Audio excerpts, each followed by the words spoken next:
ব্যাগে টাকা রেখেছিলাম, টাকাগুলো কোথায়? এই ব্যাগ থেকে টাকাগুলো কে নিয়েছে? হ্যাঁ, এই রে, ব্যাগ থেকে যে টাকাগুলো নিয়েছি, মা না বুঝতে পারে আমি টাকাগুলো চুরি করেছি আজকে, তাহলে আমার পিঠে একটাও মার আজকে বাদ পড়বে না। কি যে করি, কি যে করি। আইডিয়া। শোন না বোন, কে আছে দিদি? মা যদি তোকে জিজ্ঞেস করে না টাকা কে চুরি করেছে, তাহলে তুই বলবি তুই চুরি করেছিস, আর আমাকে জিজ্ঞেস করলে বলবো আমি চুরি করেছি, ঠিক আছে? আচ্ছা ঠিক আছে, ঠিক আছে, বলবো, ঠিক আছে। এই আমার ব্যাগ থেকে টাকা কে চুরি করেছে রে?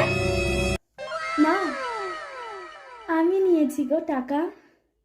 দেখেছো মা, আমি তোমাকে বলি না ঘর থেকে টাকা আমি চুরি করি না, ও চুরি করে। দেখেছো তো আজকে নিজের মুখে স্বীকার করলো, দেখলো তো তুমি? ওই সব টাকা পয়সা চুরি করে, ওই চোর।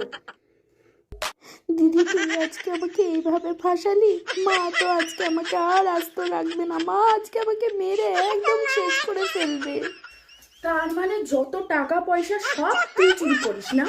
হ্যাঁ, এবার তো চোরটা ধরা পড়েছে, তোকে আজকে মুড়ো ঝেঁটার বাড়ি মারবো।